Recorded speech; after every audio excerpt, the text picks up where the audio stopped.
Tiba-tiba terdengar sebuah suara yang tenang dan dingin memecahkan suasana yang menegangkan tersebut. Orang lain tidak peduli, tapi aku sangat peduli. Saat mendengar suara itu, sorot mata Lorenzo yang awalnya sedingin es menjadi sedikit bergejolak. Dia, Pangeran Willy terkejut menoleh tanpa sadar. Dewi yang berpakaian serta hitam dan mengenakan masker berjalan masuk dengan perlahan, dan di belakangnya dua orang berkulit hitam sedang menodongkan pistol padanya. Jasper tidak bisa berkata-kata saat mendengar nada bicaranya tadi. Orang yang tidak tahu akan mengira dia sudah menerobos pengepungan dan datang menyelamatkan orang sambil membawa pistol. Ternyata dia juga disandra. Tuan Dewi. Saat melihat Dewi disandra, Sony berkedikit cemas. Orang biasa dan tidak penting juga berani omong besar. Pastorico melihat Dewi dengan tatapan menghina. Seumur hidup ini, aku paling benci pada orang yang tidak tahu diri. Selesai bicara, dia membuat sebuah gerakan. Pengawal berkulit hitam di belakangnya segera menodongkan pistol pada Dewi, bersiap untuk menjadikannya sebagai contoh untuk memberi peringatan pada orang yang lain. Jangan! Pangeran Willy segera berteriak dengan marah. Kenapa Pangeran begitu tegang? Pastorico menjadi tertarik. Mungkinkah dia adalah orangmu? Pangeran Willy tidak tahu harus menjawab apa, hanya menatap Lorenzo. El, selamatkan dia. Ucapannya benar. Lorenzo mengarutkan kening dengan kesal. Aku juga sangat benci pada orang yang tidak tahu diri. El, Pangeran Willy panik. Apa kamu salah minum obat? Dewi memelototinya dengan marah. Aku menyelamatkanmu, kamu malah mengataiku seperti itu. Lorenzo melihatnya seperti melihat seorang idiot. Kamu menyelamatkanku? Kalau bukan demi uang, aku malas ikut campur. Dewi marah sampai menggetarkan gigi. Tuan Dewi, apa yang kamu katakan? Kelly tidak mendengar dengan jelas. Suruh mereka letakkan senjata. Dewi tidak banyak bicara, langsung memperingatkan Pastorico. Cepat, aku tidak punya kesabaran. Cih, Pastorico melihatnya dengan tatapan menghina seperti melihat badut. Dari mana semut kecil ini muncul? Memang benar di matanya Dewi sangat kecil seperti seekor semut, malah berani memprovokasinya, benar-benar cari mati. Dewi, Pangeran Willy panik. Jangan berulah. Bunuh dia. Pastorico sudah kehilangan kesabaran, langsung memerintah. Baik. Seorang pembunuh berkulit hitam segera menarik pelatuk bersiap menembak Dewi. Lorenzo melihat dengan tatapan dingin hendak bertindak. Pada saat ini sebuah benda kecil berwarna hijau tiba-tiba melilit tangan pembunuh berkulit hitam itu. Saat melihat dengan teliti, pembunuh berkulit hitam sangat terkejut. Itu adalah seekor ular hijau kecil. Dia ingin mengempaskan ular hijau itu, tapi ular itu sudah menggigit pergelangan tangannya dengan kejam. Detik berikutnya tangannya tidak bisa bergerak. Pistol di tangannya terjatuh ke lantai, lalu seluruh lengannya mulai mati rasa. Dia memegang tangan kanannya dengan tangan kirinya, berteriak ketakutan. Kenapa bisa begini? Semua orang tercengang melihat adegan ini dengan bingung, termasuk Lorenzo. Ular hijau tersebut adalah ular yang ada di ruang penelitiannya. Kenapa bisa ada di sini, bahkan begitu menuruti ucapan Dewi? Pastorico tercengang seketika, lalu segera memerintah, bunuh dia, cepat. Belum selesai bicara, ular hijau kecil terbang dan melilit lehernya, mencekik lehernya dengan erat bagaikan sebuah rantai, langsung membuatnya sesak nafas. Para pembunuh tidak berani bertindak gegabah. Beberapa pembunuh segera menghampiri, ingin menyingkirkan ular hijau itu. Pastorico, kalau tidak ingin mati, sebaiknya jangan menyentuhnya. Dewi berkata dengan pelan. Kalau sampai digigit, Bapak Pastorico akan segera kehilangan nyawa. Kali ini semua orang tercengang, tidak ada lagi yang berani meremehkan Dewi. Reno, Pangeran Willy, Robin, serta para pengawal dan pembunuh itu semuanya melihatnya dengan tatapan tidak percaya. Hanya Jasper dan Sonny yang sedikit lebih tenang, biar bagaimanapun mereka pernah melihatnya. Cepat singkirkan ular itu. Kalau tidak, aku akan membunuhmu. Seorang pembunuh menodongkan pistol pada Dewi, memperingatkannya dengan kejam. Segera turunkan pistol. Dewi mengangkat alis menyerang balik dengan tenang. Kalau tidak, bos kalian akan kehilangan nyawa. Kamu. Ah! Pembunuh itu belum sempat bicara, ular hijau kecil menggigit leher Pastorico. Pastorico kesakitan sampai berteriak histeris. Wajahnya langsung menjadi sangat merah. Pembunuh itu segera meletakkan senjata dengan panik, tidak berani mengancam Dewi lagi. Sedangkan pembunuh yang lain kewalahan, tidak tahu harus berbuat apa. Kalau terjadi sesuatu padaku, kalian semua jangan harap bisa keluar dari sini hidup-hidup. Pastorico masih angkuh, sudah sakitan sampai seperti itu, masih bisa memperingatkan Dewi. Reno mengira Dewi adalah orang Lorenzo, segera membujuknya. El, kalau ada masalah, bicarakan baik-baik. Dia bukan orangku. Aku tidak bisa mengaturnya. Lorenzo mengangkat tangan dengan tidak berdaya. Semua orang di luar adalah orang-orang Pastorico. Reno panik langsung membujuk Dewi. Kalau terjadi sesuatu padanya, semuanya akan celaka. Dewi mengerutkan kening hendak mengatakan sesuatu. Tiba-tiba Lorenzo bertepuk tangan, jendela terbuka, sekelompok pengawal masuk melalui jendela. Semuanya menodongkan pistol pada orang-orangnya Pastorico. Gerakan mereka sangat cepat, para pembunuh langsung ditahan sebelum sempat bereaksi. Di saat yang sama, pintu ruangan terbuka, orang-orang keluarga Moore menerobos masuk, sedangkan orang-orang Pastorico sudah tumbang di lantai. Kamu. Pastorico tercengang saat melihat kondisi tersebut. Ternyata kamu sudah punya persiapan. Setiap orang harus selalu waspada. Lorenzo berkata dengan datar. Kalau kamu berbicara baik-baik, aku juga akan berbicara baik-baik denganmu. Berhubung kamu mau bertindak, mana mungkin aku akan duduk diam dan menunggu mati. Reno. Pastorico hendak bicara tapi malah kesakitan sampai tumbang di sofa. Kelihatannya aku yang sebagai perantah ini telah menjadi lelucon. Reno tersenyum pahit berkata dengan sedikit memohon. Masalah sudah menjadi seperti ini. Aku hanya berharap kalian jangan saling membunuh di tempatku.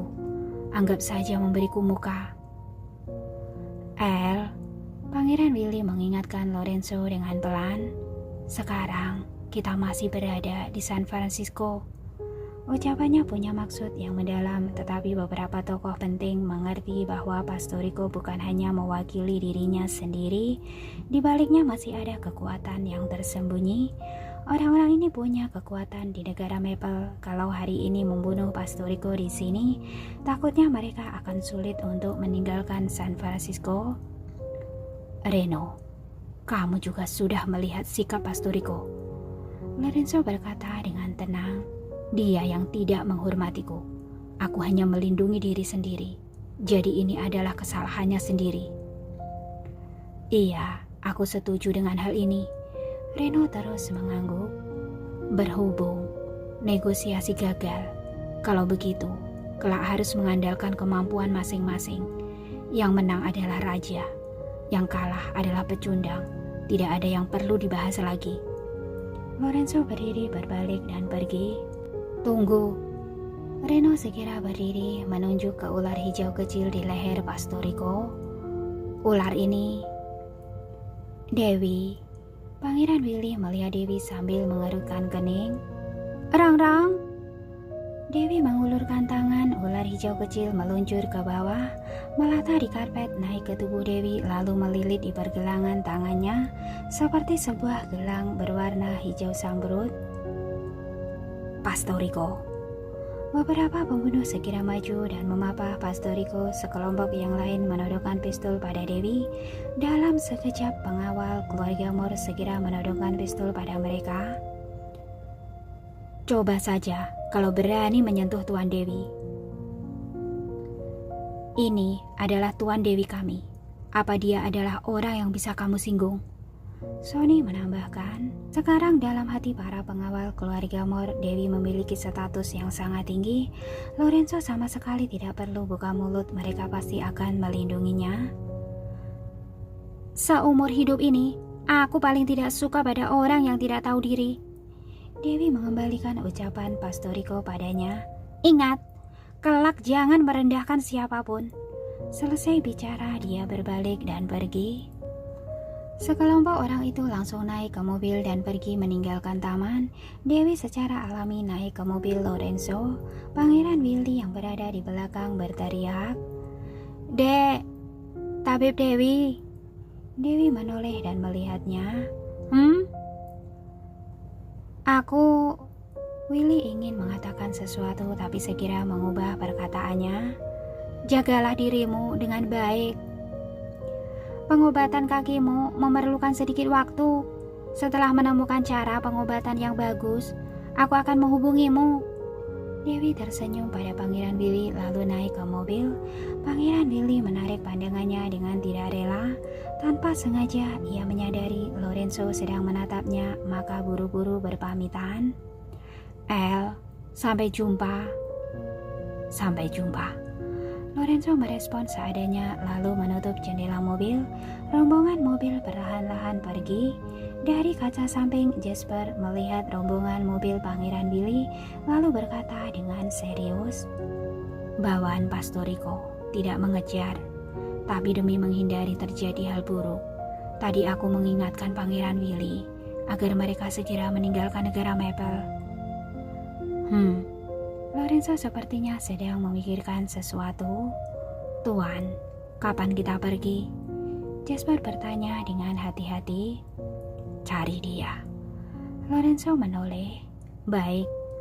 Jasper tahu simpul di dalam hati Lorenzo. Sudah sekian tahun lamanya dia terus ingin menemukan gadis itu.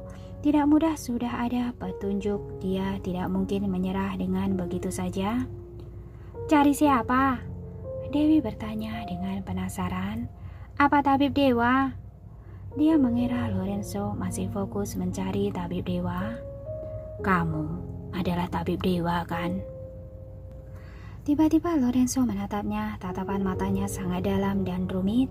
Dewi tersentak, tertegun selama beberapa detik lalu bertanya dengan bingung. Siapa yang memberitahumu? Kelihatannya benar. Lorenzo mengerutkan kening. Kamu menyembunyikannya dengan baik. Tabib Dewi adalah tabib dewa. Jasper sangat terkejut. Pantas saja, saat pertama kali melihatmu, Robin terus menanyakan tentangmu. Aku bertanya padanya tentang tabib dewa. Dia malah menghindari topik itu. Selain itu, Pangeran Willy juga sangat memperhatikanmu. Sebelumnya aku masih mengira dia menyukaimu. Sekarang baru tahu, ternyata kamu adalah tabib dewa. Kamu menyimpulkannya melalui hal-hal ini? Dewi bertanya sambil menaikkan alisnya. Tadi, saat situasi genting, Willy memanggilmu 2 kali dengan panggilan lain. Lorenzo menambahkan, awalnya aku juga hanya menebak. Sekarang melihat reaksimu, itu membuktikan bahwa tebakanku benar. Aku bukan sengaja mau menyembunyikannya dari kalian, tapi sungguh tidak ingat. Dewi berkata terus terang, saat Willy mengenaliku dan menceritakan tentang masa lalu padaku, barulah aku tahu bahwa aku adalah tabib dewa. Benar-benar tidak sengaja menemukan orang yang dicari setelah sekian lama. Jasper sangat antusias. Tuan pun bisa terselamatkan. Bukankah kalian tidak mempercayai kemampuan medisku? Dewi berkata dengan dingin. Masih mengusirku. Salah paham. Itu salah paham. Jasper buru-buru menjelaskan. Aku yang tidak bisa melihat orang hebat. Sudahlah, jangan membicarakan hal itu lagi. Dewi mengibaskan tangannya. Bicarakan masalah biaya pengobatan saja. Sekarang statusku sudah berbeda. Bukankah seharusnya bayarannya dinaikkan sedikit? Hah? Itu... Jasper menatap Lorenzo dengan canggung. Kamu sudah minta 200 miliar dolar. Masih tidak cukup. Lorenzo mengerutkan keningnya. Jangan terlalu tamak. Kalau hari ini aku tidak menyelamatkanmu, takutnya... Meskipun kamu tidak membantu, sejak awal aku juga sudah punya persiapan. Lorenzo memotong perkataannya, lalu berkata dengan datar, sebaliknya, aku yang ingin bertanya padamu, kenapa ular hijau kecil milikku bisa ada padamu? Ia bersembunyi di dalam kopermu, lalu ketahuan olehku. Dewi berkata dengan bangga, aku hanya bermain sebentar dengannya, lalu ia masuk ke dalam sakuku dengan patuh. Racun dari ular hijau kecil ini sangat kuat. Kamu malah tidak takut padanya. Jasper sangat penasaran. Selain itu, kenapa ia bisa menuruti perintahmu? Secara natural, aku memiliki kemampuan untuk menjinakkan binatang. Dewi menaikkan tangannya. Ular hijau kecil melingkar di pergelangan tangannya. Lorenzo menatap Dewi dengan tatapan mata yang rumit dan dalam. Berhubung kemampuan medismu begitu tinggi, seharusnya sejak awal luka di wajahmu sudah sembuh kan? Kenapa masih memakai masker? Dewi juga bukan tipe orang lemah, dia berkata dengan berani. Kamu juga tahu, banyak orang yang mencariku. Kalau setiap orang mengetahui wajahku, maka keberadaanku akan terungkap. Bukankah itu berbahaya? Tabib Dewi, kekhawatiranmu bukan tidak berlogika. Tapi kami bukan orang biasa. Tidak mungkin membocorkan privasimu. Jasper buru-buru menjelaskan. Itu belum tentu. Dewi menatap dengan kesal. Intinya, harus selalu waspada. Anggap saja perkataanmu masuk akal. Lorenzo menerima penjelasan ini. Bagaimanapun dia juga melihat bahwa tabib dewa ini bukan hanya memiliki kemampuan medis yang luar biasa hebat dan begitu banyak keterampilan level atas, tapi temperamennya juga sangat buruk. Secara pribadi dia pasti sudah menyinggung begitu banyak orang, bahkan dirinya sendiri pernah berpikir setelah racun di tubuhnya sudah dinetralkan, dia mau langsung membereskan wanita ini. Jadi setelah menghadapi begitu banyak musuh, bagaimana mungkin wanita ini membiarkan orang lain melihat wajah aslinya? Berhubung kamu sudah menemukanku, kenapa masih tidak pergi lebih awal? Dewi bertanya dengan penasaran. Pastoriko digigit oleh ular hijau. Takutnya kondisinya sudah sekarat. Dia pasti tidak akan menyerah begitu saja. Aku masih mau mencari satu orang lagi. Dengan ringan Lorenzo menggosok kalung salib dari emas hitam yang tergantung di depan dadanya. Hari ini aku menyelamatkanmu. Bukankah seharusnya kamu memberiku hadiah? Tatapan mata Dewi tertuju pada kalung itu. Dirinya tidak ada niat untuk bertanya siapa yang Lorenzo cari. Apa yang kamu inginkan? Meskipun Lorenzo merasa wanita ini sedikit tamak, tetapi bagaimanapun hari ini dia memang menyelamatkannya. Jika mengikuti rencananya, dirinya pasti harus terkena beberapa buah tembakan. Aku mau ini. Dewi menunjuk dada Lorenzo. Lorenzo mengerutkan keningnya sambil memelototinya dengan tatapan mata yang begitu rumit hingga tak dapat diungkapkan. Tatapan mata ini ada kewaspadaan, kemarahan, sedikit rasa menahan diri, juga kebencian dan sikap meremehkan. Kenapa? Apa tidak boleh? Dewi merasa bingung, mungkinkah pria ini mengetahui asal-usul kalung ini? Tabib Dewi. Jasper buru-buru menarik Dewi, lalu menasihati dengan panik. Kamu boleh menginginkan apapun, tapi tidak boleh mengincar tuan kami. Hah? Dewi tercengang mendengarnya. Tuan kami sangat terhormat. Kenapa kamu berani sekali berharap ingin mendapatkannya? Kamu tidak cocok. Jasper berkata dengan maksud terselubung. Ia sungguh tidak bisa mengutarakan perkataan yang lebih enak didengar. Hah? Pada saat ini Dewi mengerti mereka mengira dirinya menginginkan Lorenzo, namun yang dia inginkan adalah kalung itu. Aku bukan menginginkan dirinya, aku mau. Tubuhnya juga tidak bisa. Jasper menariknya ke samping lalu berkata dengan panik, Sudah, jangan ungkit hal ini lagi. Tuan kami sudah menjaga tubuhnya sekian tahun. Sangat peduli terhadap hal semacam itu. Dia bukan orang yang sembarangan. Dewi tak bisa berkata-kata. Sebenarnya mereka menganggap dirinya sebagai orang seperti apa? Sepertinya dia adalah orang mesum yang tidak tahu malu terus mengincar ketampanan Lorenzo. Tidak disangka mereka juga mengira dirinya menginginkan tubuh pria itu. Tidak tahu malu. Lorenzo juga berpikir seperti itu. Ia menatap Dewi dengan kesal. Aku... Tabib Dewi. Salah. Tabib Dewa. Jeff juga ikut menasehati. Ada begitu banyak pengawal pria di keluarga Moore. Semuanya memiliki tinggi badan di atas 180 cm, bertubuh kuat dan kekar. Mengenai wajah, setiap orang memiliki karakteristik masing-masing. Aku bisa memanggil mereka kemari. Kamu bisa memilihnya. Benar, benar. Jasper mengangguk berulang kali setuju dengan ide bagus ini. Asalkan tidak mengincar tuan kami, terserah mau memilih siapa. Selesai bicara, dia juga mendorong Sony. Misalnya Sony, baru berusia 19 tahun, muda dan tampan, pertimbangkanlah. Tabib Dewi. Sony melirik Dewi sekilas lalu buru-buru menundukkan kepala dengan wajah tersipu malu.